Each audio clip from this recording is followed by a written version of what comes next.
98.3 FM and 1340 AM KIHR and GorgeRadio.com presents the Mid-Columbia Today Show with Mark Bailey. Special thanks to our sponsors, Skyline Hospital, Eastside Paving, and Del Carpine Automotive.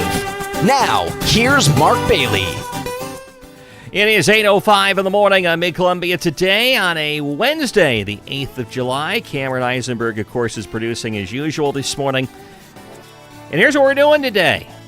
First part of the show, Leslie Naramore from Mid-Columbia Community Action is here. And we will talk to her about a few things that they are doing, including the Mid-Columbia Houseless Collaborative they're going to meet next week. Second half of the program, Daron Ryan, Hood River County Health Department, is going to join us. We'll talk about what they are up to. So all that coming up over the next 1 hour of radio and or podcast time, depending on how you are listening. Actually, I guess it's less than an hour. It's more like, by the time you take out news and commercials, everything else, about 50 minutes or so, somewhere in there. But still, it's a substantial amount of time that this company dangerously gives me to fill. But anyway, let's tell you about what has gone on, what this day has meant, and what it means, at least to some people. This day in 1776, Colonel John Nixon gave the first public reading of the Declaration of Independence outside the State House, now Independence Hall, in Philadelphia. I think there's some libraries and groups that are today. I think the Dalles Library is involved in this. I want to say at noontime, but check their website. Don't take my word for it. They're doing readings of the Declaration of Independence, marking that first public reading today. 1889, the first issue of the Wall Street Journal was published. Okay, I'm going to tell you how strange a kid I was. I used to read that sometimes as a kid. It's not exactly younger reading for some reason, but for some reason I did. 1947, a New Mexico newspaper, the Roswell Daily Record, quoted officials at Roswell Army Airfield as saying they had recovered a flying saucer that crashed near a ranch. Officials then said it was actually a weather balloon. However, the legend was sprung, and now Roswell's a tourist attraction. 1950, President Harry S. Truman named General Douglas MacArthur Commander-in-Chief of the United Nations forces in Korea. How well did that go? Truman fired MacArthur for insubordination 9 months later. In 1972, the Nixon administration announced a deal to sell $750 million in grain to the Soviet Union. But it turned out the Soviets were also engaged in secretly buying subsidized American grain, resulting in what critics dubbed the Great Grain Robbery. 2000, Venus Williams beat Lindsay Davenport for her first Grand Slam title. She became the first black female champion at Wimbledon since Althea Gibson in 1958. 2011, the 135th and final Space Shuttle mission began when Space Shuttle Atlantis launched from Kennedy Space Center. 2018, divers rescued 4 of the 12 boys who'd been trapped in a flooded cave in northern Thailand with their soccer coach for more than 2 weeks. The remaining 8 boys and their coach were rescued over the next 2 days. And in 2022, former Japanese Prime Minister Shinzo Abe was assassinated on a street in western Japan by a gunman who opened fire on him from behind as he delivered a campaign speech. Our days today, it is Math 2.0 Day today. Now, this celebrates math and technology, specifically the intersection between the two, hence the 2.0. It is a SCUD Day, and it's an acronym they're using here. Savor the comic, unplug the drama. So we're not celebrating the missiles. You may remember them from the Gulf War years ago. They were important. You can look it up on the internet. But anyway, we should savor the comic and ignore the dramatics in life. And it's also, and we'll give you another good way to do this and celebrate it during our food stuff, but it is Be a Kid Again Day today. For us adults to basically lighten up. Okay, here's our food today. It's National Blueberry Day today. The rest go, and I guess blueberries can be used for desserts, but the rest it starts to skew for dessert. It's National Milk Chocolate with Almonds Day today. Yesterday was World Chocolate Day. Today, we're being much more specific. It needs to be milk chocolate with almonds. By the way, it's a shock when you realize, my wife had a craving for a Snickers bar yesterday, so on the way home I picked up a Snickers bar and got myself a candy bar. I had not done this in a while. when you look at how much a candy bar costs today, it kind of, if you haven't done it for a while, it kind of takes your breath away. It was $2 a piece. Like I said, that took me aback a bit. It's also, now this gets out, you can be a kid again day today. It's National Freezer Pop Day today. You remember those? You could get and you still can. They're basically sugar water liquid in plastic tubes. You throw them in the freezer, they became freezer pops. Or another way you can be a kid today, it's Ice Cream Sundae Day today, which you could put the blueberries on. You could do chocolate and almonds. Excuse me. Whatever you'd like. Pick a sundae. They're all good. So there it is for what it's worth, which I probably should have just gone with the ice cream sundae stuff and just skip the rest. But anyway, it's 8:10 in the morning. We'll come back, talk Mid-Columbia Community Action right after this. You've created a cool indoor retreat. Now let Carrier provide the quiet, efficient cooling you can depend on all summer with a range of innovative cooling solutions that deliver premium comfort and energy savings. Your local Carrier dealer, Oregon Equipment, looks forward to keeping you comfortable while saving you money throughout the year. Yep, they've been servicing our community since 1946. Living local, shopping local, and supporting local. OregonEquipment.com. Carrier, for the world we share. Every older adult deserves respect, yet many older adults face different types of abuse. LGBTQIA2S+ older adults and those living with HIV can be at even greater risk. If you experience abuse or see signs of it, it's important to know how to take action. Learn how to recognize and report abuse at oregon.gov/respect. That's oregon.gov/respect. Brought to you by the Oregon Department of Human Services. Mid-Columbia Today is a public affairs program of Bi-Coastal Media Columbia River, 98.3 FM and 1340 AM KIHR and GorgeRadio.com. Now, back to Mark Bailey. 8:12 in the morning on Mid-Columbia Today. Leslie Naramore from Mid-Columbia Community Action, the executive director, is here. Good morning, Leslie. Good morning, Mark. Well, thank you for stopping by again. And let's start out with the Houseless Collaborative first. Do I remember if I talked with you about this or WAGAP last time? I can't remember. I think we briefly touched on it. I think we touched on it. Going to have a meeting coming up, though, on Tuesday of next week, the 14th. Yep, at 3 p.m., and that will be at the Gloria Center, or people can also attend online. If they go to the MCAC website, they can find that link, or if they're on the mailing list, that link went out. And we're going to be we haven't had a meeting in a while, so we have a lot of updates around housing. Karen Long with the Housing Authority is going to be sharing updates. City of Hood River will share some updates. Yeah, the City of Hood River I didn't get a chance to catch much of this because my schedule just didn't work out for it. And plus, I've heard a lot of it.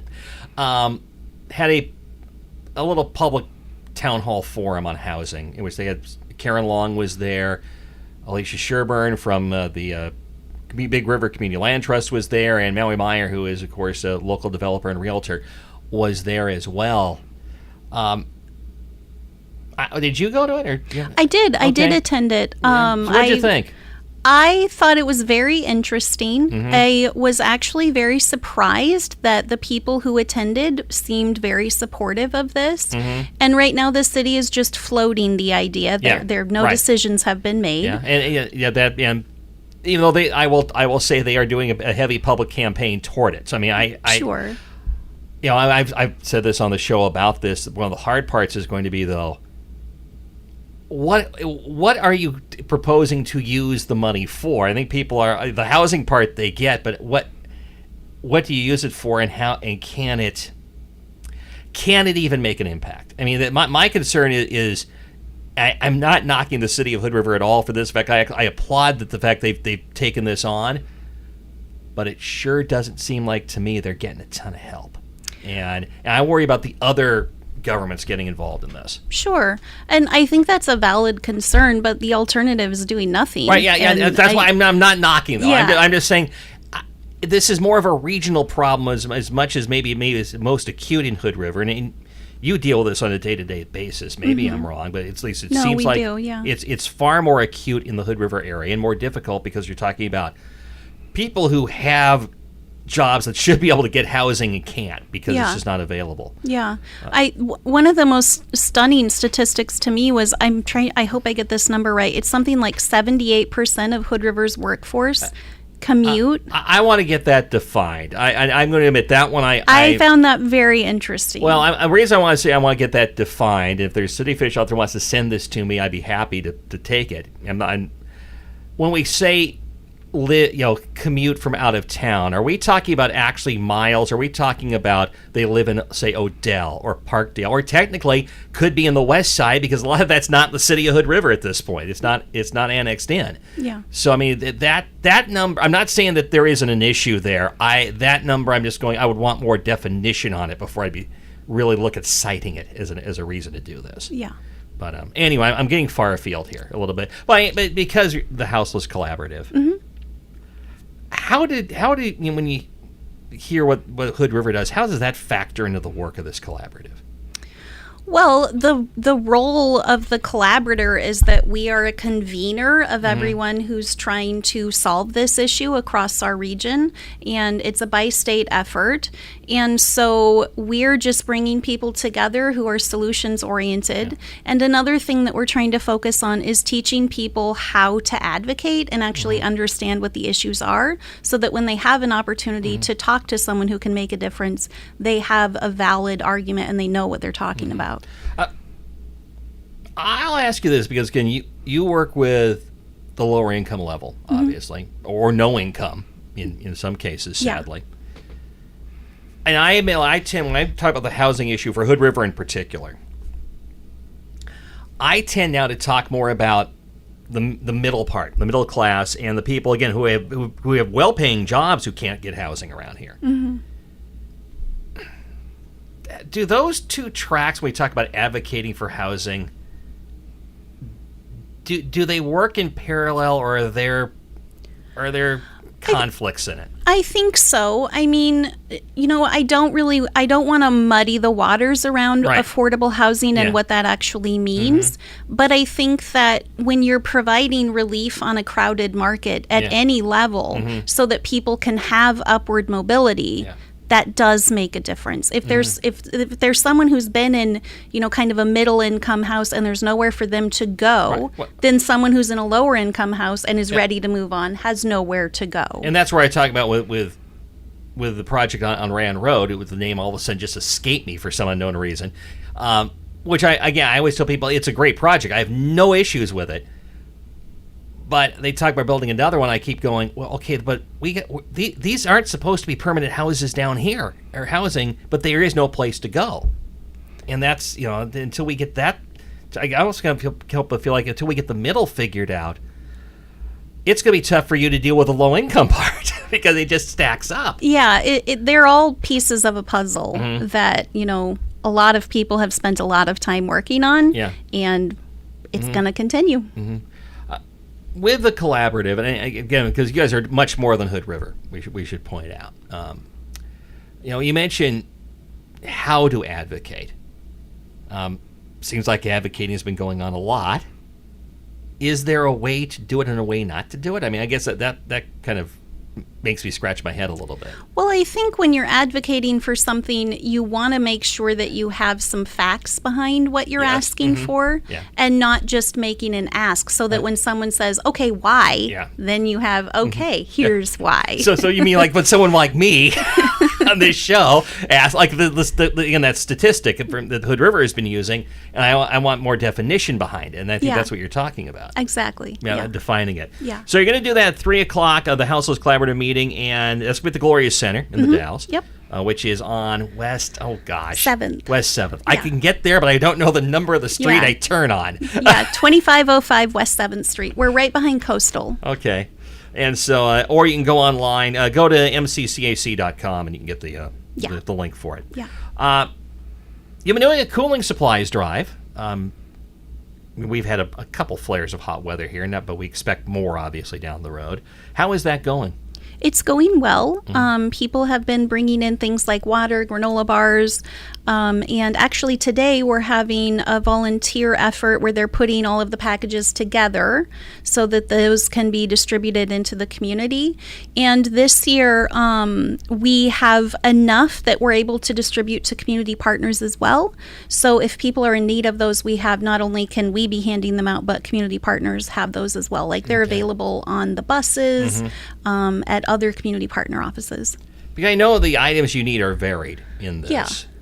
Were there items in particular? 'Cause I know sometimes some items come in, everybody brings the same item or close to. Are there some items that you're really kind of still scratching for? I think high protein snacks are something that we can always use that.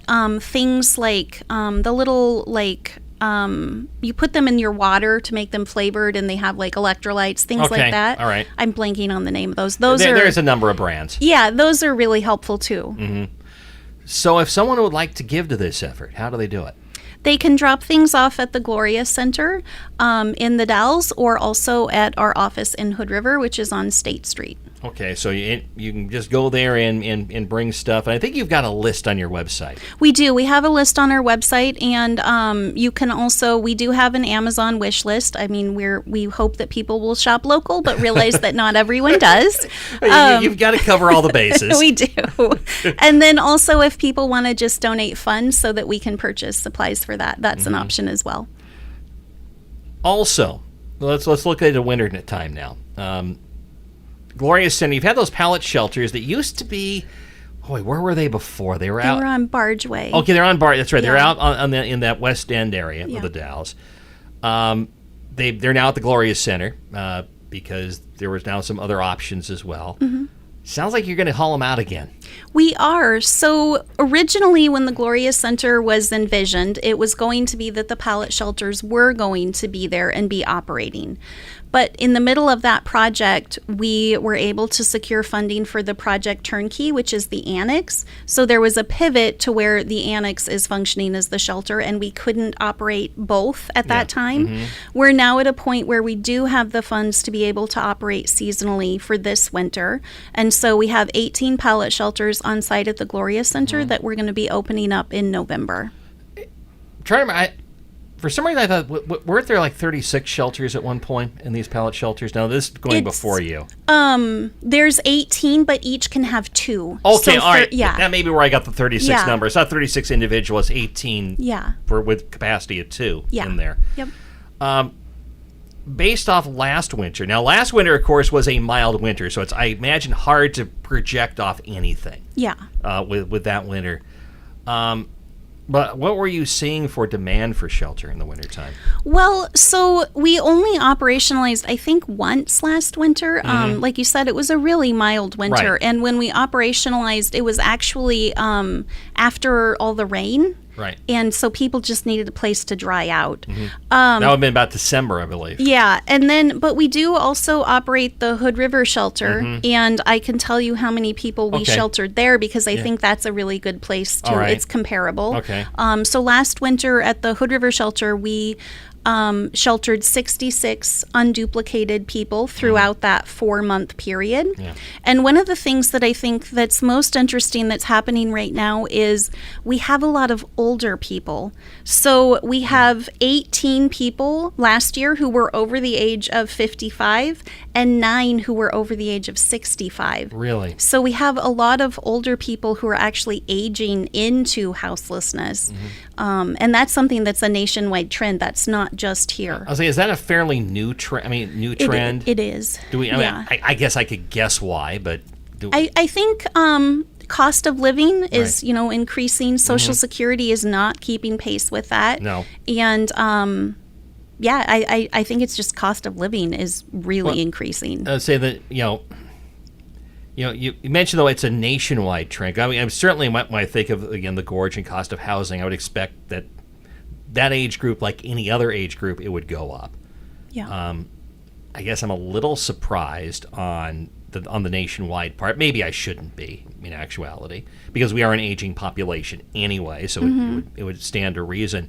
Does that bring a different complexity to this issue? It does. So this year we had, like I said, the oldest and the most medically fragile group of people that we have ever sheltered. Yeah. And so that is a whole other set of issues that have to be dealt with when someone gets to the shelter. Thankfully, we have a really good partnership with One Community Health, and they bring the mobile medical unit down to the Hood River shelter, and they're able to meet with people right on site there. And like, there's things like wound care, diabetic, like things that they can take care with the mobile medical unit. They do. Yeah. Is it just simply cost of living, how these people end up in these circumstances? Just, I was right. Are some of these folks, when we talk about, the aging population entering with homelessness, are some of them were they homeless to begin, dating back to earlier, or is this... It's a combination, okay. But some of them are becoming homeless because they simply can't afford to have their own home anymore. Yeah. And so, some of them have been houseless throughout their lives. Maybe they've been in and out of housing, but there is a population of people who are becoming houseless for the first time. Yeah. And I imagine also then there are job issues probably as well. Yeah. With all this. No, I always like to ask, because I always try to get a picture, okay, who is ending up in this circumstance so people have an idea of this? I mean, I think people probably, and you probably have dealt with this, they have a picture of it in their mind, and it probably isn't always necessarily the most accurate picture or the most flattering necessarily. Right. Well, and I think what's important to remember is it could happen to any of us. A lot of people are on the edge, and if they miss one paycheck, that kind of starts this calamity of, things snowball from there, and there's just no way for them to recover, and then what's next? They lose their house. I'd be curious to know, as someone who financial, when you help people in not just housing, but is that people trying to get back on track, whether it's because they had drug issues, whatever the issues were. As you help them get back on track, and they start having progress, they get a job, and they start having money to deal with. Do your trials teach financial? We do have financial literacy classes. Yeah. So right now we actually have a community volunteer who's doing financial literacy classes at the annex. So he's teaching people about banking, how to do a budget. So yes, that does happen. And then I think another thing that's really important to point out is we do have people who have gone through our programs and have stabilized, and now they come back and they volunteer because terrific. They remember what it was like, and they feel like maybe they don't have enough to contribute financially, but they certainly can give their time and their efforts. And really part of that is that it's necessarily an older population thing, but I do wonder sometimes if young people are given... especially because they don't handle money as much anymore. I mean, you and I probably grew up. You're younger than me, but we grew up handling money, as in dollar bills, quarters, penny, what. And there are a lot of young people who don't necessarily do that anymore because of the way we do things. I don't carry cash anymore. Yeah. And it's hard. I have this conversation with my teenager all the time. Okay, Stop spending money. But he doesn't actually see the money. See, I had a pile of dollar bills in my pocket, so you had a sense of a tangible sense of the money. I do worry about the way we do things digitally. You knew when that money was going to be gone. Exactly. Yeah. Now Cameron, being the younger person here, is probably really rolling his eyes on some of this, but he's going. I'm not completely off track, is what you're telling me. Okay, but I'm just wondering. It's just like there is a tangibility of handling things. I wonder if some people don't get, and then I throw in some school. This would not really in schools teaching financial literacy because of budget cuts, etc. People not necessarily knowing how to put some of their money away because things aren't always going to be wonderful. Right. Yeah, I mean, that's part of it. Yeah, so I'm just interested to know if that was... I kind of assumed you guys did that because you do tend to cover most of the bases, but it was just an interesting thought that flashed through my mind. But anyway, so I do need to run here. We're hitting the bottom of the hour, but on the pallet shelters, how do you fill those pallet shelters particularly? I mean, how does that process work when you get there in November? Yeah, so it's first come, first serve. And once we open up, word travels very, very quickly. And so It's first come, first serve, and so they just show up at the Gloria Center, and we work with them on placement, and then we go from there. And again, cooling supplies. If people have cooling supplies that they can donate, sounds like either your Hood River or the Dalles location. Yeah, they can drop off. We're on State Street in Hood River or on West 7th in the Dalles. mccac.com is the website you can also check out there. And I imagine you can donate monetarily to the cooling supply drive if you you'd sure like. can. I didn't think you guys would miss that. Leslie, thanks for doing that. Thanks, Mark. It is 8:30 in the morning. We'll be back with the news after this. This Friday is Oil Day because when you turn 710 upside down and backwards, it spells oil. That makes it the perfect day to celebrate cannabis concentrates at Farmgrass Table. Take advantage of one-day-only discounts on concentrates, cartridges, dabs, infused pre-rolls, and much more. Free customer raffles throughout the day featuring awesome prizes, including electronic dab rigs and other cannabis accessories. These exclusive deals are only available this Friday, 710 Oil Day, only at Farmgrass Table. Do not operate a vehicle or machinery under the influence of this drug. Used by adults 21 years of age or older. Keep out of reach of children. Coffee for Mid-Columbia Today guests is provided by Hood River Coffee Roasters, the gorgeous local coffee roasters, on Tucker Road on the Heights in Hood River.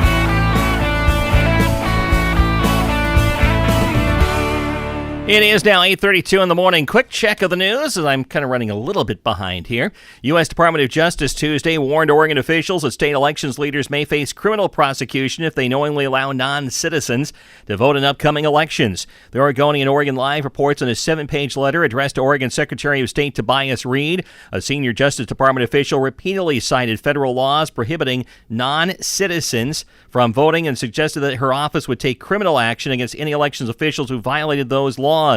In a statement, Reed defended Oregon's election system, calling it secure and fair. He criticized the Trump administration for attempting to interfere with the state's elections while not providing any evidence of widespread voter fraud in Oregon. Columbia Gorge Health Council will receive an approximately $618,000 award from the Oregon Health Authority's Rural Health Transformation Program for connected care for older adults to help rural seniors stay healthy, independent, and safely in their homes. The OHA says this project addresses a critical gap in care for older adults in rural communities who are not currently receiving in-home support.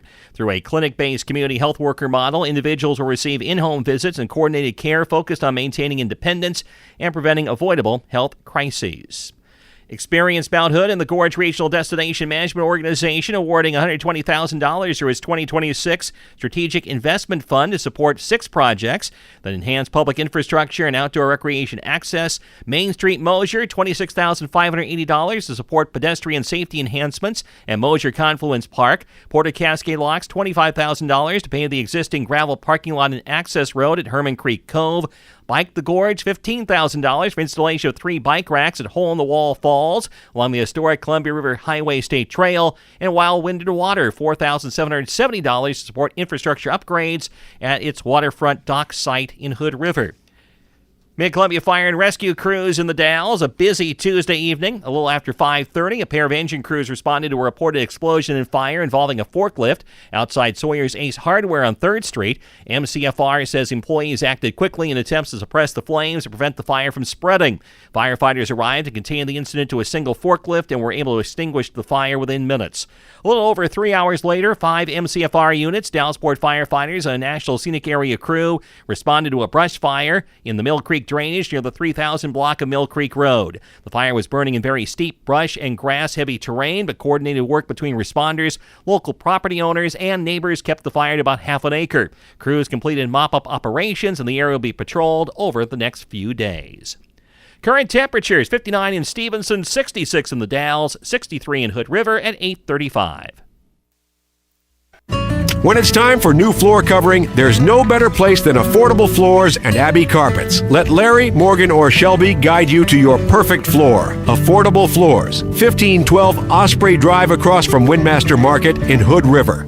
When you need septic tank service of any kind, call A1 Septic Tank Service. From installation, drain fields, and tank pumping to inspections and portable toilet sales, A1 does it all. Serving the Columbia Gorge since 1964. Learn more at A1SepticTankService.com. Hey, it's Zach from Del Carpine Automotive, where we specialize in keeping European rides happy. Audi, BMW, Mercedes, and even those tall Sprinter vans that look like hotels on wheels. We know them inside and out. And if you're wondering where we went, we didn't go far. We're just now 5 minutes from our old shop in our brand new location in the Upper Hood River. Same trusted crew, more space, and the same honest, family-owned service. Come see us at Del Carpine Automotive. European expertise and Columbia Gorge roots. Mid-Columbia Today is a public affairs program of Bicoastal Media Columbia River, 98.3 FM and 1340 AM KIHR and GorgeRadio.com. Now, back to Mark Bailey. It is 8:39 in the morning on Mid-Columbia Today. Daron Ryan for the Little County Health Department is joining us now. Good morning, Daron. Good morning, Mark. How are you? All right, how are you doing today?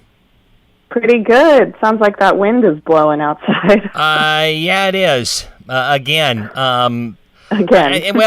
Plus the forecast, I get it might be around 20. That the forecast said to 20 miles per hour, but sure looks like it's a lot stronger than that.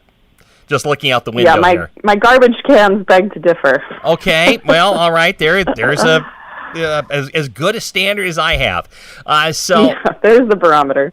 So it's summertime, but I assume you guys are busy at the health department.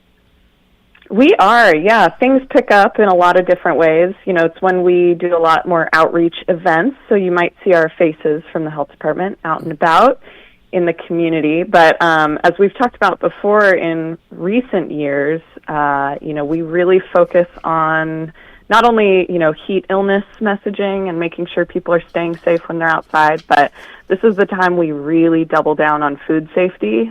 We tend to see gastrointestinal illness peak in the summer, and that makes a lot of sense because people are typically eating outside. We're going to barbecues, picnics, things like that. So, we're really focused on how can we keep people safe when they are eating outside. So I'm not sure if that's something you want to dive into, Mark, but yeah, we happy can to talk about it. Yeah, we can dive into it here. A lot of this comes down to keeping your hot food hot and your cold food cold, and when they reverse, don't eat it. Exactly. Yeah. If we had to boil it down to the most basic thing, yes. A lot of our safety practices that we do inside, we're a lot more strict about when we're in regular kitchens, whether commercial kitchens or at home.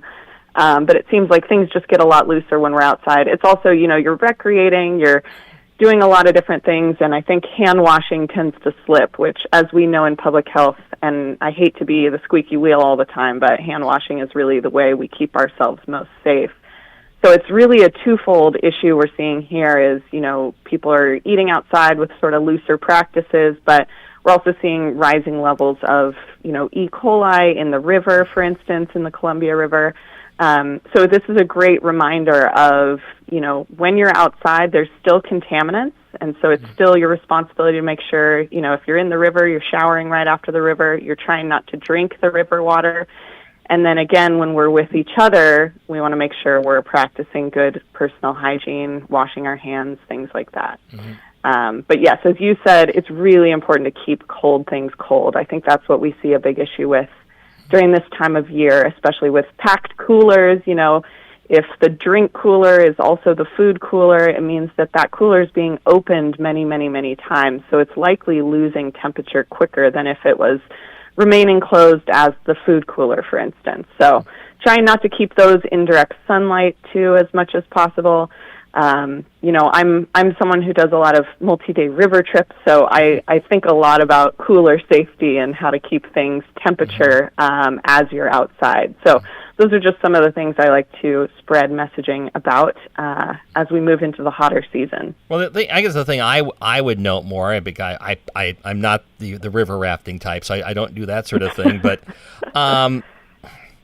people, they'll have a big picnic, they've got food sitting out, and then and after a few hours they start distributing the leftovers, and there's a reality that many of those leftovers I certainly would not want to have because, quite frankly, they've sat out too long. And absolutely, yes, absolutely. If it's been outside for longer than you can keep it cold, then we really shouldn't be eating it. Mm-hmm. And I always think better safe than sorry on those things. But cross contamination is something we see a big issue with as well. As we're all grilling, raw meat is still our number one contributor of bacteria transfer. So, don't ever, I see a lot of people, marinating meats, which is great, but like that marinade cannot be used after the meat is cooked. If raw meat has been sitting in some sort of sauce, the sauce has to be thrown out. And we see a lot of cross-contamination on cutting boards, or someone uses the same plate for the raw meat as when the meat is cooked. They put it back on the plate. I'm thinking for a lot of people this stuff is sort of no-brainer, but we do see a big spike in these types of illnesses coming through the summer. So I just like to make sure that people are aware that just because you left a kitchen doesn't mean that safe food practices are out of the gate. And, making sure you're cooking meat to temperature. I think carrying a meat thermometer makes sense even if you're not at home. You should always have a meat thermometer with you. Now, I use a meat thermometer a lot because I grill a lot at home. That's what I do. Oh, great. But, you're the expert on this, then, Mark. Well, yeah, so as you were saying, it's like, well, of course you don't use the same marinade to marinate the meat that you marinated in initially. You don't put it on the meat when you put it on the grill. You have a separate cup to do that. You have a separate, that's... But I don't carry the thermometer with me out and about. Right. It's at home. Well... Maybe that should be our swag option for the health department now. We have little logoed meat thermometers we give out. I'm going to tell you right now, there's somebody who is going to hear this and is going to do this for their business. I guarantee it. Yeah, I'm sure. Because they break too. These aren't foolproof things. So make sure you have a good meat thermometer. But sounds like you're doing some good safe practices, Mark. Like I said, I'm very experienced at this. So on the meat side, so I good. Many years of experience. Of experience. It's and that and. And that gets back to hand washing frequently. I'm washing my hands all the time because I will be, especially when I make my hamburgers, because there's a special way I do this. Yeah. Because I am a self-absorbed grill person, and that's what happens. But though I have to do the mixing of the spices with the meat by hand, which means I am washing my hands about 8 times during that whole process.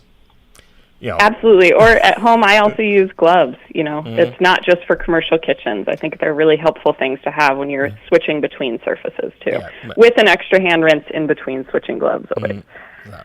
But anyway, so be careful out there, and we probably should. Yeah, and I don't mean to overwhelm any of your listeners. We higher GI illness in the summer is pretty typical. Yeah. That's something we always see every year. And again, when I said higher E. coli rates in the river, I know people are still recreating there. Sure. We just want to make sure people are protecting themselves as much as possible. It's not to say you can't be in the river, for instance. It's just to say that, make sure what you're doing after the river is smart to avoid any illness. I will toss in here a little bit. I mean, Columbia River Keeper keeps a very close track, and you can check their website. Absolutely.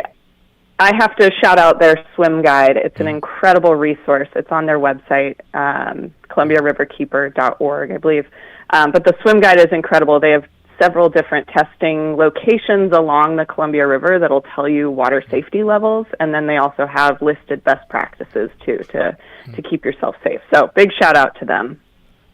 Something else we'll talk about here real quick, because you did this, the Health Department and the Medical Examiner's Office, a regional mass fatality training. On your social media, you've got a picture of a lot of people are smiling really with big smiles for an event that is that, frankly, depressing. I was going to say, Mark, way to bring up a very uplifting topic. But yes, as dark as it can seem, we have to, as a region, practice for what happens if catastrophe strikes. And a lot of that comes down to what happens when we have intense pressure on our systems, for instance, EMS or fire or funeral home or health department. We have to really test these pressure points in our processes. And the way to do that is really to get together and simulate if something were to happen where we had mass fatality, if we had, more than 10 people who died in an incident, how would we handle that as a system regionally? And so it's, again, not an uplifting topic to talk about, but I, for one, as somebody who lives in this community, really appreciate that, these exercises go on. So we often plan, you've probably heard of us in these services practicing for wildfire or practicing for, whatever, pile up on 84. We try and have these opportunities to get together and talk through, okay, who does what, who's the leader, who's making the calls, what happens if this happens. And so it's actually a really great opportunity because I want these conversations to be happening before any incident occurs. And then we can spend the rest of our time doing our regular work of avoiding and preventing incidents. But we really do also need to talk about when and if something happens, what we can do. Yeah, did you say that mass fatality, is that defined as 10 or more? Well, it does depend on the size of your system. So in a community like ours, it could just be a small handful of people. I'm not sure that there's a distinct cutoff number, but the incident we were practicing, I believe, was 19 people. Oh, 19. Okay. Well, which brings up the question I was going to ask, which is the biggest challenge? I know there's probably numerous challenges for any size community to deal with something like this, but would the biggest challenge be just simply our capacity for the facilities that would be involved and the agencies involved to handle it? Absolutely. Yeah, capacity is the number one issue. And, we also are in a community where a lot of people wear a lot of different hats. And so if somebody who is supposed to have, the job of transporting these individuals from point A to point B, what if they're being tasked with putting out a fire? How do we have back-end protocols to make sure that we have coverage? But really, yeah, I would say capacity. Transport's a big issue, too. We want to make sure, there's a whole chapter of things that come during mass fatality of how to maintain, some semblance of non-chaos in a really intense situation. Yeah. So how often do you guys do that? Well, this was the first time, at least in my tenure at the health department. I've been here 6 years. It's the first time we've done a mass fatality exercise. We tend to do, I would say maybe once a year, I get invited to some sort of mass casualty or intense event practice. But this was really brought on because, I'm not sure if you know, but our medical examiner for Hood River County, Dr. Christopher Van Tilburg, is also the medical examiner for 4 other counties locally. And so really the issue here becomes is like, how do we support that one individual who has a really big job during an incident like this? So it actually worked really naturally to have these 5 counties come together and have these conversations because ultimately we all have the same medical examiner who would be doing a lot of the work. One more thing I'll touch on before we get away here, and that is, even though it seems like we're early into the summer, I hate to bring up that the school year will be coming for certain elements of our audience. Yes. But I would think now is the time to think about some of the A, immunization, and B, also, frankly, getting physicals for various activities for kids, that this would be the time to be thinking about this. Yeah, earlier is always better. I know people are sort of in and out all summer, but we like people to come in to see us as soon as possible for immunizations and to check in on what they might need for the school year. It's a great time to get in with primary care, like you said, for these annual physicals. We've also been doing some messaging at the health department. We're trying to capture this group that maybe has just finished high school or is away at college. And if you're back on summer break, what a great opportunity to check in on, do you have all your vaccines? Do you have your vaccine records to take with you to school? Do you have questions about birth control or your other health concerns that you want to talk to somebody about? Summer is a great time to start checking in on those things. You'll also see some of our nursing staff at the back-to-school events for the middle schools and high school. So we'll be available for questions and to help you get connected to care. 8:52 in the morning. Daron Ryan's with us at River County Health Department. Daron, thanks for doing this. Thanks so much, Mark. Appreciate it. All right, we will talk to you again down the road. It is 8:53 now. My clock changed. We'll come back and wrap things up for you after this. On-the-job injuries can significantly impact your bottom line for both employers and workers. Cascade Orthopedics and Sports Medicine understands this. This is Dr. Stanley, and our team of providers will respond with an immediate solution for your injured worker with same-day appointments and cost-effective care. It's our alternative to an emergency room visit, saving you time and money. Just call Cascade Orthopedics and Sports Medicine at 296-2294 in the Dalles, Hood River, and White Salmon. Did you know Skyline Health in White Salmon has its very own sports medicine doc superstar? That's right, Dr. Ryan Petering trained at OHSU, cared for professional Nike athletes, and even spent more than 15 years teaching other doctors how it's done. From sporting injuries to arthritis, he's here to help you move better, feel stronger, and keep doing the things you love. Want to live life to its fullest? Step right up and visit myskylinehealth.org. Skyline Health, world-class care right here at home.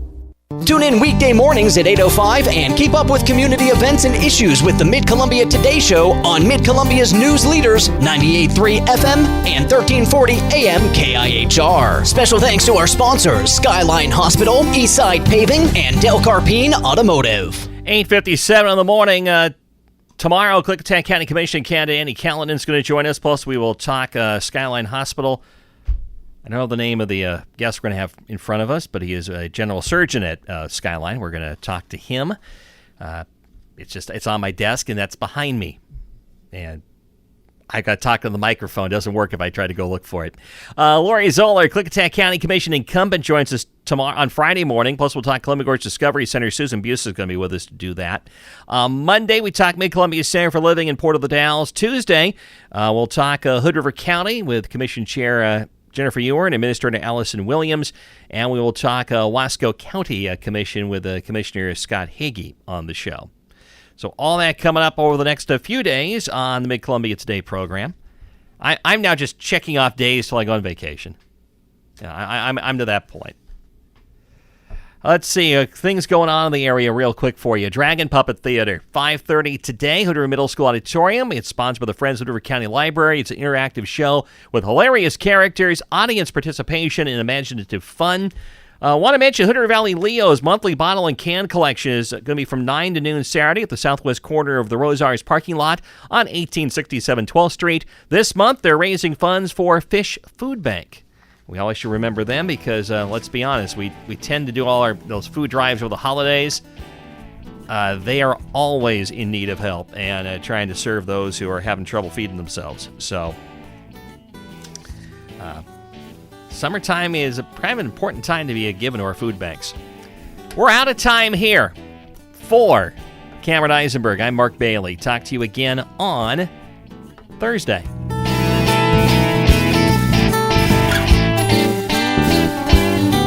The Mid-Columbia Today Show is a public affairs presentation of Bicoastal Media Columbia River. The views expressed on the program are not necessarily those of the station, parent company, or of the sponsors. We welcome your suggestions for future shows. Call us at 541-386-1511. Listen to Mid-Columbia Today where you want. Follow or subscribe to Mid-Columbia Today wherever you download your podcast to get the show delivered every day to your mobile device.